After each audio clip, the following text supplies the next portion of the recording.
A Panamanian oil carrier seized in South Korea for suspected oil sale to North Korea. EPA. United Nations. North Korea is flouting UN sanctions on oil and gas, engaging in prohibited ballistic missile cooperation with Syria and Myanmar, and illegally exporting commodities that brought in nearly $200 million in just 9 months last year, according to UN experts. The experts said Pyongyang is still able to access the global financial system through deceptive practices combined with critical deficiencies in the implementation of financial sanctions. And it continues to engage in widespread conventional arms deals and cyber operations to steal military secrets, the panel said. The experts' report to the UN Security Council, obtained Friday by the Associated Press, said North Korean diplomats continue to play a key role in the country's prohibited programs.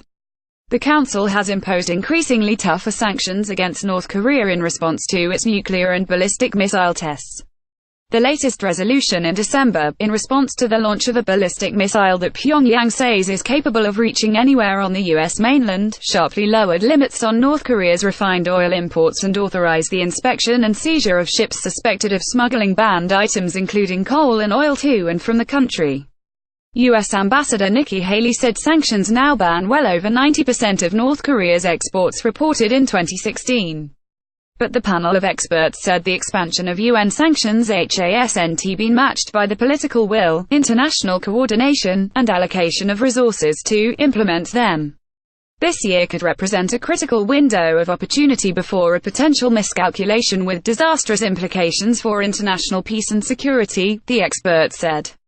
According to the report, the panel investigated North Korea's ongoing ballistic missile cooperation with Syria and Myanmar. It also investigated illegal ship-to-ship transfers of oil comprising a multi-million-dollar business that is driving an international network of brokers and ship charterers as well as unwitting global commodity trading companies and oil suppliers. North Korea also continued its illegal coal exports by combining deceptive navigation patterns, transshipment through third countries and fraudulent documentation to obscure the origin of the coal. The report said North Korea exported coal to China, Malaysia, South Korea, Russia and Vietnam in 2017 in violation of sanctions.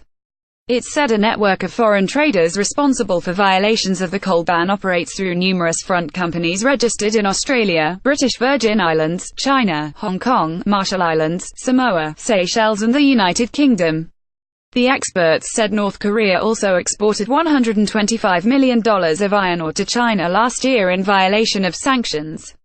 The Security Council has slapped sanctions on 7 vessels for illegally transferring coal and petroleum.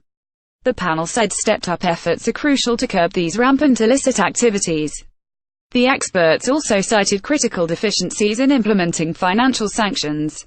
North Korean financial institutions, including banks which have been sanctioned by the Council, maintain more than 30 overseas representatives who live and move freely across borders in the Middle East and Asia, where they control bank accounts, facilitate transactions and deal in bulk cash, the report said.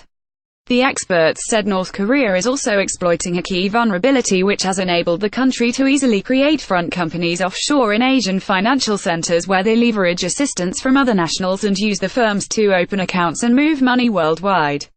The panel said its investigations highlight the activity of intelligence agents and other individuals acting on behalf of sanctioned North Korean entities who operate bank accounts in Europe and the Asia-Pacific and use diplomatic passports and diplomatic plated cards to cross land and air borders with less scrutiny.